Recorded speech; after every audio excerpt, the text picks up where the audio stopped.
What's up, guys? Welcome back to the Talkin My Shit podcast with your boy Too Skinny. Thank you guys for tuning in once again.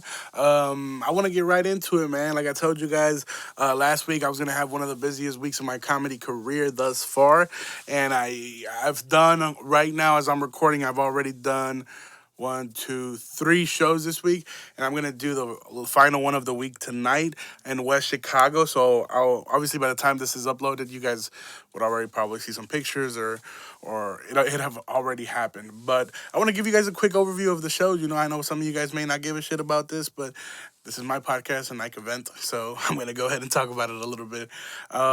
Monday was the soiree show that was in Chicago. Soiree show is ran by the Hummy Gossip Structure. It was I did a 12-minute set there. It was a lighter crowd. I mean, it's Monday, you know, you can't expect too many people to come out, but it was a fun time. But the funny thing about that show is that I went with my pops, you know, and my pops, he's one of those old school Mexicans that think he could just beat the system out whenever. Like, he thinks he never has to follow the rules because he has shortcuts. So I never contradict him, you know. He thinks he knows the best, you know. So I was like, whatever. So we pull up to the venue, right? The parking lot is full, so we have to park on the street. So we park like under a bridge, and it's pay to park, you know. So we get out of the car, and I'm like, it's pay to park. It's card or coins. They weren't even taking cash, I think. So he was like, I got some coins in the car. But I was like, it's gonna be like $9, bro. You're gonna put $9 in coins in that shit. Just put your card in, or I'll put my card in. And he's like, no, don't put your card in. I got this. So he put like $1.25 in there, and he's like, fuck it, just do $1.25 and print the receipt. All we need to do is get the ticket and put it on the windshield, and the cops won't even look at it. Well, nowadays technology is so different where they don't even give a fuck about the ticket because you don't even need it anymore because they register your plates. So we go for a walk. We leave the car there. I bet you guys probably know where this is going. We go for like a 10-minute walk because we're super early to the venue. So we go for like a 10-minute walk right before it's time to go inside the venue and do the show. I was like, fuck, my phone is about to die. Let me go get the charger. I go over to get the charger. This goofy ass nigga got a $65 ticket on his window. And I told him, and he was pissed. And it was just fucking hilarious because, I mean, it's just funny that this shit always happens to my pops. Like, every time he thinks he's gonna beat out the system, he just falls short and he gets fucked in the ass. And I hope he don't hear this because he's gonna be pissed. But yeah, that show was a fun time. After that, I had a little break. I told myself I was gonna go to some open mics, work on some new material. But honestly, I was just so like fucking drained from like doing the first show because I'm fucking lazy. So I just took the 2 days off. Then on Thursday, I went back to do the highly recommended showcase at the Laugh Factory. That show was fucking fire, bro. Not just only my set, I'm saying like the lineup was crazy. The homie that I told you guys about a few episodes ago, Joy Villagomez, that has that Comedy Central special coming out in January, he ended up showing up at the club and he got on the lineup. He did a long set, you know, and then there was like a few like hitters, bro. Like, bitch, like, no, I don't mean to call anybody bitch, but I mean, like, there was like a few like comics that were like real OGs, you know. And then the guy that closed out the show was also on Comedy Central, so like it was just such a dope feeling for me to be part of that, you know, like see my name on the lineup with their name, you know. It's just that shit that I used to dream about last year, you know. I like last year my goal was to perform there, like I told you guys, at least once this year, and you know, this is my third time doing a show there this year, so I'm honored and happy to be able to do it. But anyway, it's a fun time, so I want to shout out to everybody who did come out, Vanessa, Jesus, a few different people that showed up, you know, just you guys getting in the car and driving all the way out here just to show love, you know, it means a lot to me. But anyway, moving on. Then I did a show in Rockford on Friday. That show, which was just yesterday, that show was packed as fuck, wall to wall. There was no empty seats. They let me do a 20-minute set, so I took advantage to work on some new material, some older material, kind of blended everything together. And it was such a fun time, man. It was just, every joke hit perfect, in my opinion. You know, like sometimes, you know, you're disappointed with some performances, but that performance was like, honestly, I want to say, like, no cap, that show was better than the Laugh Factory show. And I'm not trying to knock on the venue or anything like that. I'm just saying, like, since I had a longer set, I feel like I got a little bit more comfortable. The people got to know me a little bit better. And it was just a good feeling in that room. But yeah, so if you guys want to come to any of my future shows, September 27th, I'm at the Comedy Shrine at 10 p.m.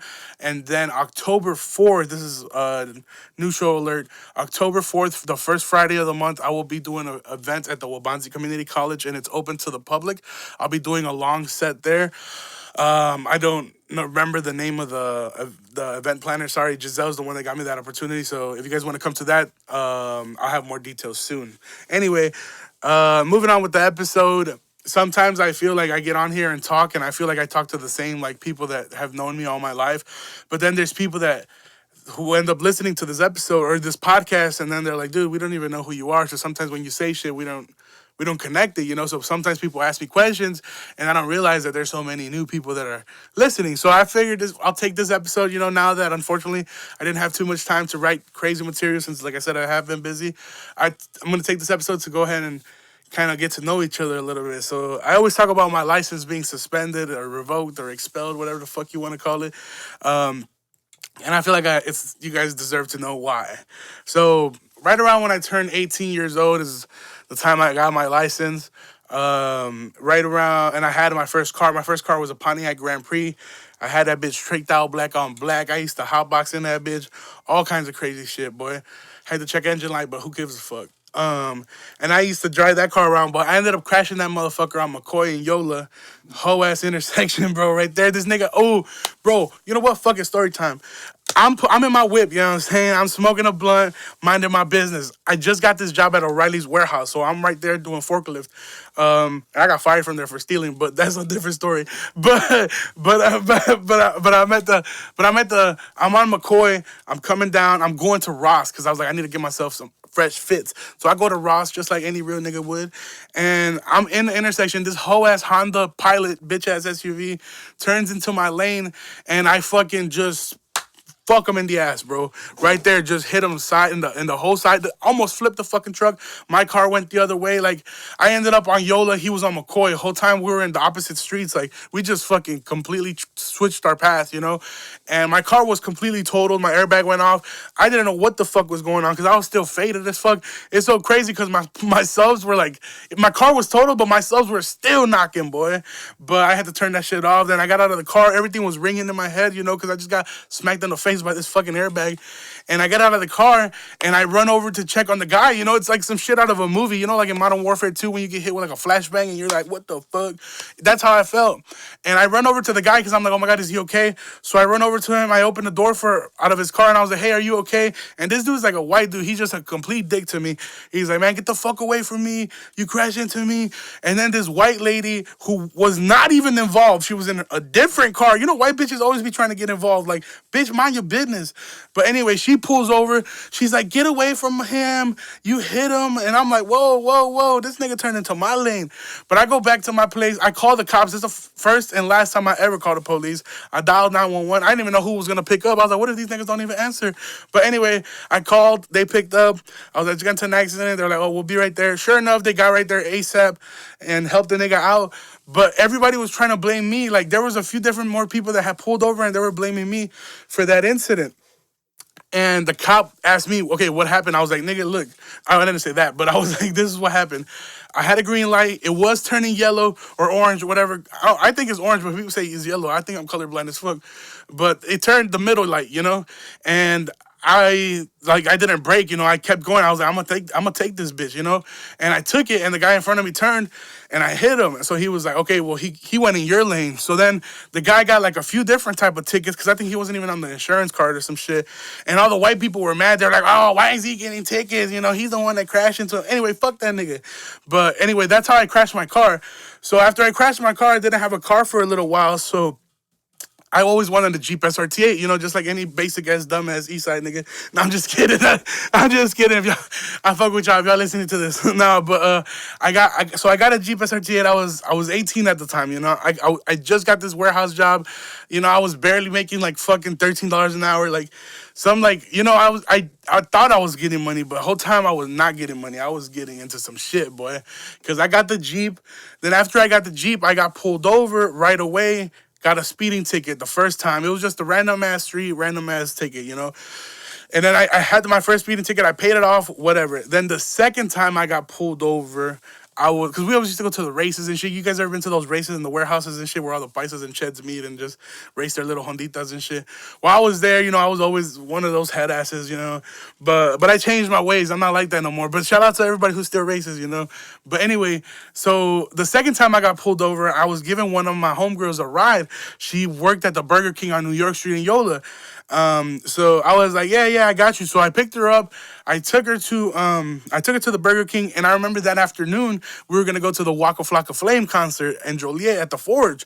So all day I was bumping Waka Flocka Flame, loud as shit, not paying attention to anything else. I skirt off of New York Street after I drop her off, and I gun it. I'm doing like 80 miles down New York Street towards Farnsworth, and I pull up to my homie Chin's house.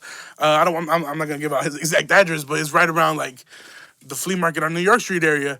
Anyway, and I pulled up there, but as I'm pulling into the neighborhood, I'm cutting through the streets, not making no stop signs. I look back, there's a cop behind me with the lights on, like on the intercom, like, nigga, turn the fucking car off, pull the fuck over. So I was like, oh shit. So, but I didn't know, because I'm over here bumping, I go hard in the fucking paint. You know what I'm saying? Like, I ain't paying attention to that shit. So I turn off the music, and I was like, what the fuck, this guy, like, I didn't even see him behind me. How's he pulling me over? I pull over, I don't think nothing of it.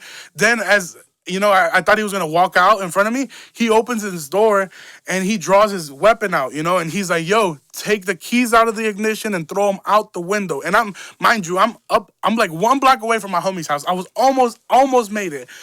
But he was like, throw the keys out. So I had to throw the keys out the window. And dude, mind you, I still have yellow plates on this truck. I still have 10 plates. Don't even have my plates. I'm already 2 tickets in. As this guy is like walking up to my car, like 10, literally no bullshit, like 10 cops pull up in front of me. They all surround me. And I'm like, holy shit. Like, and I got merchant. Like, my nigga Chins was watching from like the block, because I was like, I'm outside. Whole time I'm pulled over a block away. But yeah, and they had me surrounded, and eventually when they found out, like, I wasn't on shit, whatever, so they ended up giving me a ticket for improper lane usage, another ticket for no turn signal, and then of course a speeding ticket. So I racked up, that's already right there, 4 tickets total.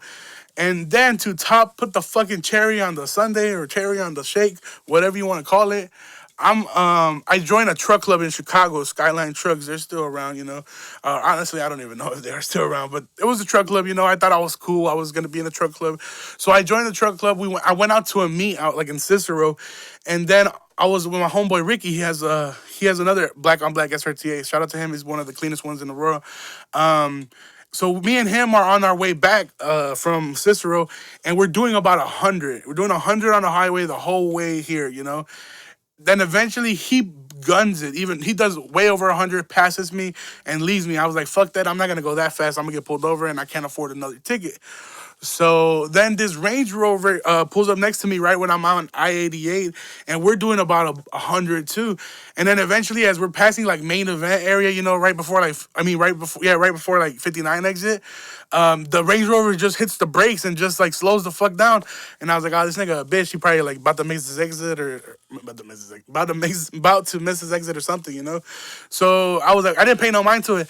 Of course, next thing I know, I look back, there's a fucking fucking police right behind me, already with the lights on. So I had to pull over. I couldn't even like flee the shit. He was already on my ass. It pulls over. I pulled over. It was a state trooper. It was a female. She was actually decent looking too, bro. But anyway, I probably sound thirsty as fuck on this podcast. Anyway, she pulls up to my window, and she's like, hey, license, registration. So I gave her my license. I gave her the insurance, whatever. And she was like, what? Why are you speeding? Why are you doing 100? This is like a 70-mile-per-hour zone. And I was like, oh, I'm so sorry. Like, my brother's home alone. My mom went to work. She had to pick up a shift. There's nobody watching them. I had to be there ASAP. I'm a capper, so I had to cap. That's what I do. But anyway, she was like, okay, like, why weren't you home earlier, And I was like, oh, I was at school, but I forgot. It was fucking like 2 in the morning. So she's like, you were at school at 2 in the morning? I was like, all right, my bad, I tweaked. But then she was like, all right, I'm gonna let you go. So she goes back in her car, and she takes like 30 seconds. This bitch prints out a ticket. I thought she was gonna let me go with a warning or some dumb shit like that. She gives me a ticket. So now this is like my 5th ticket, I go home. Of course, like 2 months later, I get a letter in the mail that says my license is suspended for 6 months. So I was like, fuck it, 6 months, it ain't shit. It got suspended like the year of 2016, I want to say.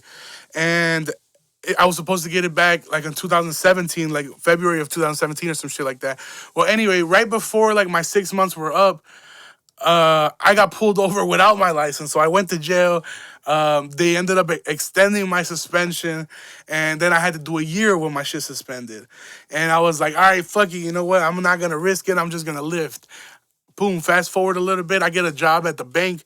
I'm not gonna say what bank it is, cause Anyway, I got the job at the bank, and they were like, "You have to go do training in Skokie, all the way up in like hasta la chingada, bro, far as fuck." I was like, "Fuck it, I'm gonna go do the training." So I had to drive up there, drove up there, literally on my first day of work, bro. I get pulled over, go to jail. I had to spend the night in jail.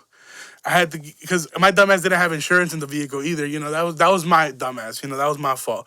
So my car got impounded. I had to wait until like midnight to get out of jail. Then we had to go get my car like at 1 in the morning. Then I had to drive back home and come back to Skokie the next day like ain't shit happened, bro. And these are the struggles of a minority. Now I'm just fucking with you, but this is my dumbass fault, and that's why I have not gotten my license back. But right now, as of right now, I just we're into the works with this lawyer, and I'm finna have my shit back because I got another. Well, I had to get rid of the SRTA. You guys probably had to figure, to pay for all these tickets and all that shit. So I no longer have that, but I do have another Jeep that's in the shop now, and hopefully when I get my license back in these few coming months, I could drive myself to these shows and not have to worry about getting pulled over or none of that shit. But anyway, this episode, I guess, has been called like Get to Know Me a little bit. It's kind of a little filler episode. Unfortunately, guys, I don't have too much material for like I said this week. I'm so sorry about that, but I hope you guys enjoyed this episode. Kind of get to know me a little bit for the people that don't know me. And of course, if you guys ever have any questions, feel free to let me know. Please, I was gonna ask you guys for a favor. Feel free to share the episode. I'm trying to spread the word the most that I can. So, if you want to retweet the link, feel free. The screenshots on the stories, all that. I know it's annoying to ask of you, and I know sometimes, it's like fuck you, nigga. But help me out with that if you guys can. If you guys can or whatever. But other than that, I'm gonna go do this last show tonight, and then next week I don't have any bookings, so I'm gonna work hard. And the next episode is gonna be that fucking Flamin' Hot and Cheetos, boy. But I appreciate you guys for tuning in. Follow me on 2skinny300 on Instagram and Talking My Shit podcast on Instagram. You guys have been great. Have a good one. Bye bye.